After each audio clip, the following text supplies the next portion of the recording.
मध्य प्रदेश के रायसेन जिले में एक गांव था। वहां विशाल, विक्की, चंदन और लोकेश नाम के 4 शरारती लड़के रहते। उनका काम बस गांव के लोगों को परेशान करना और अजीबोगरीब प्रैंक करना था।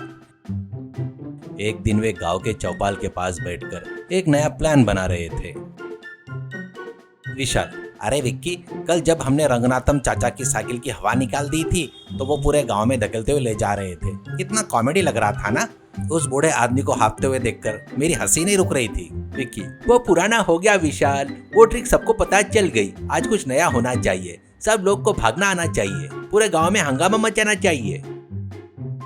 एक काम करते हैं, उस पहाड़ी इलाके वाले पुराने खेत के पास खजाना मिलने का झूठ बोलते हैं। सब लोग फावड़े लेकर वहां पर आएंगे। उसके बाद जब हम कहेंगे कि जो हमने खोदा है वो खजाना नहीं बल्कि पुराना लोहा है, तो उनके चेहरे देखने लायक होंगे। मस्त आइडिया है यार। जब लोग पसीना बहाते हुए खुदाई कर रहे होंगे तब हम पेड़ों के पीछे बैठकर समोसे खाते हुए एंजॉय करेंगे। चलो जाकर वहां खुदाई करने का नाटक करते हैं। चारों फावड़े लेकर खेत के पास गए। वहां मिट्टी हटाते समय सच में विक्की का फावड़ा किसी सख्त चीज से जाकर टकराया। विक्की, अरे विशाल, प्रैंक के लिए खोदते हुए सच में कोई चीज टकराई है यार, बहुत सख्त है। शायद यह मुगलों को जमाने का सोने का मटका होगा। मेरे फावड़े का किनारा टूट गया तो सोचो कितना सख्त होगा, करके कहता है। विशाल, जल्दी खोदो यार, अगर यह सोना हुआ तो हम इस पूरे गांव को खरीद लेंगे। मैं इस गांव का सरपंच बन जाऊंगा और तुम लोग मेरे बॉडीगार्ड बन जाना, ऐसा कहता है। सबने मिलकर उत्सुकता से खुदाई की, लेकिन बाहर निकलने के बाद वो सोने का मटका नहीं बल्कि एक सफेद रंग का चमकता हुआ भारी विशाल अंडा था। वो लगभग 5 फीट का ऊंचा था। उस पर अजीबोगरीब चमकती धारियां थी। चंदन, अरे ये क्या है विशाल, इतना बड़ा अंडा? ये हाथी ने दिया है या हवाई जहाज से गिरा है? अगर हाथी अंडा देता तो शायद इतना ही बड़ा होता ना, करके कहता है। तो लोकेश, हाथी अंडे नहीं देते चंदन, लगता है तुम्हारी बुद्धि भ्रष्ट हो गई है। शायद यह कोई दुर्लभ शुतुरमुर्ग का अंडा होगा, इसके अंदर भी सोना होगा शायद, वरना ये इतना भारी क्यों होता। विशाल, जो भी हो, इसे गांव में ले चलते हैं। इसे दिखाकर गांव के हर आदमी से 100-100 रुपए वसूल करेंगे। हमारी लाइफ सेटल हो जाएगी, हमें कोई काम करने की जरूरत नहीं पड़ेगी। हम रोज चिकन बिरयानी खा सकते हैं। चारों ने मिलकर उस अंडे को बड़ी मुश्किल से लुढ़काते हुए गांव में पहुंचाया। विशाल ने अपने घर के पीछे वाले कमरे में रख दिया और बाहर एक बोर्ड लगा दिया, मैजिकल एक डिस्प्ले, टिकट 100 रुपए। लोग हैरान होकर झुंड के झुंड आने लगे। अरे क्या बात है विशाल, क्या यह सच में कोई जादुई अंडा है या तुम हमें चुना पुता हुआ पत्थर दिखा रहे हो? पत्थर नहीं है माँ जी, ये आसमान से गिरा हुआ एक चमत्कार है। अगर इसके अंदर देवदूत भी निकल जाए तो हैरानी की जरूरत नहीं है। लाइन में आइए। लेकिन उन्हें वो बात पता नहीं थी। वो यह थी कि वह 1000 साल पुराना डायनासोर का अंडा था। उसे बाहर निकालने की थोड़ी देर बाद जमीन कांपने लगी। गांव के बाहर जंगल में एक बहुत भारी आवाज सुनाई दी। जमीन के हिलने से कमरे में रखा सारा सामान नीचे गिर गया। अरे विशाल, बाहर कोई अजीब आवाज आ रही है यार। कदमों की आहट से मेरे शरीर में कंपन सी हो रही है। या भूकंप है या हमारे पेट का डर।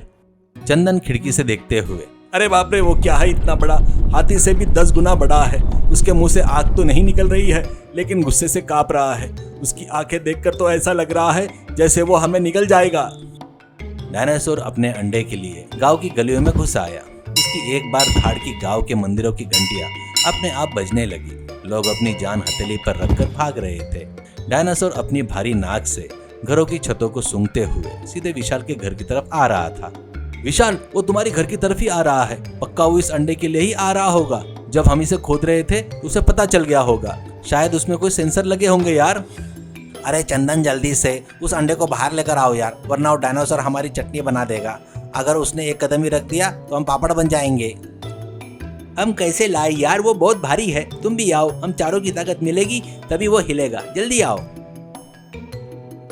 चारों ने मिलकर उस भारी अंडे को घर के बाहर कीचड़ में रख दिया। डायनासोर ठीक उनके सामने आकर रुक गया। उसके हिलने भर से उनके पसीने छूट रहे थे। जब उसने अपनी भारी पूंछ को एक बार हिलाया तो पास में रखे लकड़ियां के गटरे हवा में उड़ गए। उस हवा के झोंके से चंदन हवा में पलटी खाते हुए गोबर के ढेर में जा गिरा। चंदन कीचड़ से उठते हुए। अरे डायनासोर माता जी, हमें माफ कर दीजिए, हम प्रैंक करने गए थे और गलती से आपका अंडा ले आए। हमें पता है कि अगर इसे कुछ हुआ तो आप हमें नहीं छोड़ेगी। ये लीजिए आपका बच्चा, आप बहुत सुंदर लग रही हो, कृपया हमें मत चबाइए।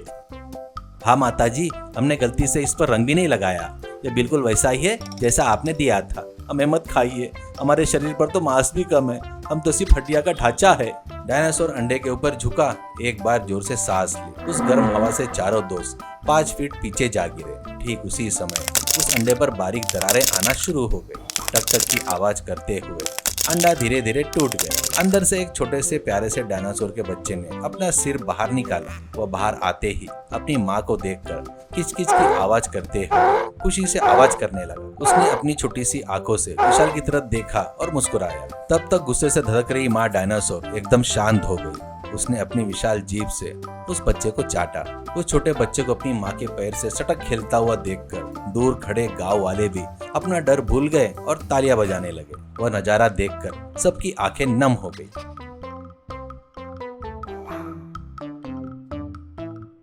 अरे वाह, देखो यार, वो बच्चा कितना प्यारा लग रहा है। वो डायनासोर भी अपने बच्चे को देखते ही कितनी सॉफ्ट हो गई और अभी से उसके दांत भी आ गए यार। हाँ यार, माँ के प्यार के आगे कितना भी बड़ा डायनासोर क्यों ना हो, उसे झुकना ही पड़ता है। उसका सारा घमंड पिघल गया। लेकिन एक बात है यार, वो बच्चा हमें देखते ही कुछ अजीब सी आवाजें निकाल रहा है। वो हमें अपने दोस्त समझ रहा है या स्नैक्स? अगर उसे भूख लगी वो सबसे पहले विक्की को ही खाएगा, वो मोटा है ना। अरे तुम चुप करो यार, वो जा रहा है, जल्दी से उसे टाटा कहो। माँ डायनासोर ने उस बच्चे को धीरे से अपने मुंह में पकड़ लिया। उन चारों शरारती लड़कों की तरफ एक बार कृतज्ञता से देखा और जंगल की तरफ कदम बढ़ा दिए। उसके जाते समय जमीन धीरे धीरे हिल रही थी, लेकिन इस बार उन कदमों में गुस्सा नहीं था, खुशी थी। डायनासोर के जाने के बाद गांव के मुखिया और सभी लोग डंडे लेकर विशाल के घर पे आ गए। उनके चेहरे से अभी तक डर नहीं गया था। गांव का मुखिया, अरे ओ शरारती लड़कों, तुम्हारी प्रैंक की वजह से आज पूरा गांव बर्बाद हो जाता। खजाने के लिए खुदाई करके डायनासोर को गांव में ले आओगे। अगर उस माँ डायनासोर का गुस्सा शांत नहीं होता तो तुम चारों अब तक उसके पेट में होते। अपनी माओ को अपना मुंह कैसे दिखाते? हमें माफ कर दीजिए मुखिया जी, हमें सोने का लालच बहुत ज्यादा था, इसलिए ऐसा किया। यह प्रैंक हम पर ही उल्टा पड़ गया। आगे से हम कोई प्रैंक नहीं करेंगे, मिट्टी को छुएंगे भी नहीं। इस अंडे से कमाए हुए 100 रुपए हम मंदिर की दान पेटी में डाल देंगे। हाँ चाचा, आज तो डायनासोर का अंडा मिला इसलिए बच गए। अगर कोई ड्रैगन का अंडा मिल जाता तो पूरा गांव जलकर राख हो जाता। इस अंडे का सबक हमें जिंदगी भर याद रहेगा। आगे से हम समझदारी से काम लेंगे। उस दिन से वो चारों सच में बदल गए। उन्होंने खेती में कड़ी मेहनत करना शुरू कर दिया। अगर गांव में कोई जोर से चिल्लाता, सावधान डायनासोर आ रहा है, तो वो खुद ही सबको सचेत करने लगते। उन्होंने प्रैंक करना छोड़ दिए और खेत के काम में व्यस्त हो गए। रतलाम जिले में उन्होंने सबसे बेहतरीन किसान के रूप में नाम कमा लिया। अगर कोई अजीब चीज दिखती तो ये लोग 1 किलोमीटर दूर भाग जाते। सीख, लालच और शरारती काम हमेशा खतरा ही लाते हैं। प्रकृति के साथ खिलवाड़ करने का मतलब है अपनी जान के साथ खिलवाड़ करना। अपनी मेहनत की कमाई पर भरोसा करना ही असली खजाना है। दूसरों को रुलाकर मिलने वाली खुशी से कहीं बढ़कर है ईमानदारी से मिलने वाली शांति।